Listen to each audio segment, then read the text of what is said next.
بسم اللہ الرحمن الرحیم۔ السلام علیکم ورحمۃ اللہ وبرکاتہ۔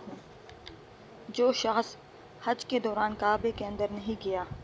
سیدنا عبداللہ بن ابن اوفا رضی اللہ عنہ کہتے ہیں کہ رسول اللہ صلی اللہ علیہ وآلہ وسلم نے عمرہ کیا، پھر کعبے کا طواف کیا اور مقام ابراہیم کے پیچھے 2 رکعت نماز پڑھی۔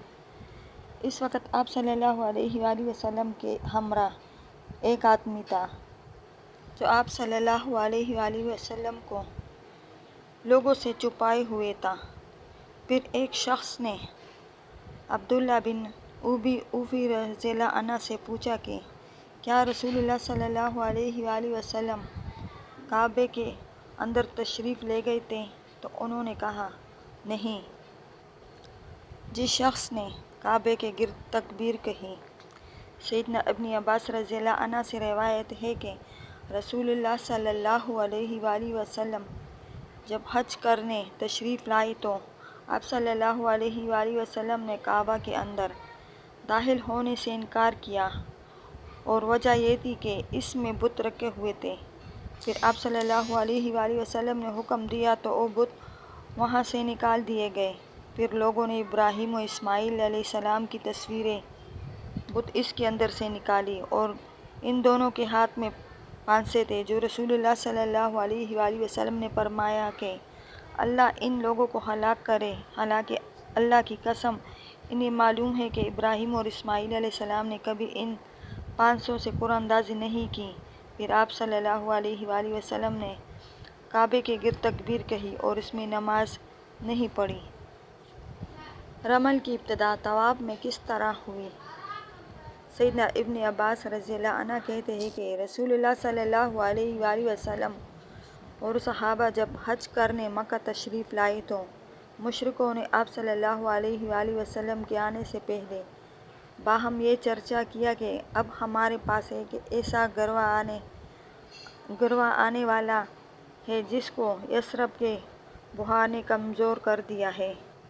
پس اس بات کی اطلاع پا کر نبی صلی اللہ علیہ وآلہ وسلم نے انہیں حکم دیا کہ 3 چکروں میں رمل کریں اور دونوں یمانی رکنوں کے درمیان معمولی چال سے چلیں، اور آپ صلی اللہ علیہ وآلہ وسلم کو اس حکم کے دینے سے کہ لوگ تمام چکروں میں رمل نہ کریں یہ منظور تھا کہ لوگوں پر سہولت ہو، اس کے علاوہ اور کوئی وجہ نہ تھی۔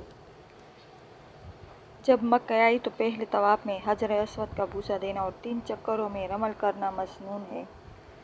سیدنا عبداللہ بن عمر رضی اللہ عنہ کہتے ہیں کہ میں نے رسول اللہ صلی اللہ علیہ وآلہ وسلم کو دیکھا جب آپ صلی اللہ علیہ وآلہ وسلم مکہ تشریف لاتے تو پہلے طواف میں حجر اسود کا بوسہ دیتے اور 7 چکروں میں سے 3 میں رمل کرتے۔ رمل کرنا حج و عمرہ دونوں میں منقول ہے۔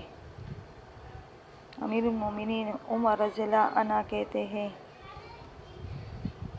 کہ ہمیں رمل سے کیا مطلب تھا؟ بات صرف یہ تھی کہ ہم نے مشرکوں کو اپنا زور دکھایا تھا اور اب اللہ تعالیٰ نے انہیں ہلاک کر دیا۔ پھر کہا کہ جس کام کو رسول اللہ صلی اللہ علیہ وآلہ وسلم نے کیا ہے ہم نہیں چاہتے کہ اس کو ترک کر دے۔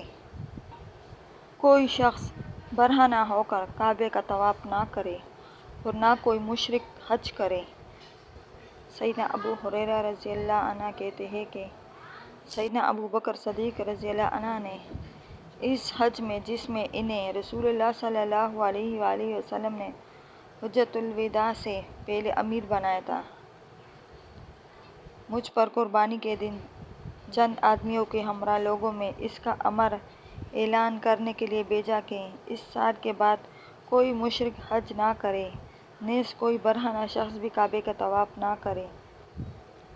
اللہ تعالیٰ ہمیں اور آپ سب مسلمانوں کو عمرہ اور حج کرنے کی سعادت نصیب فرمائے، آمین۔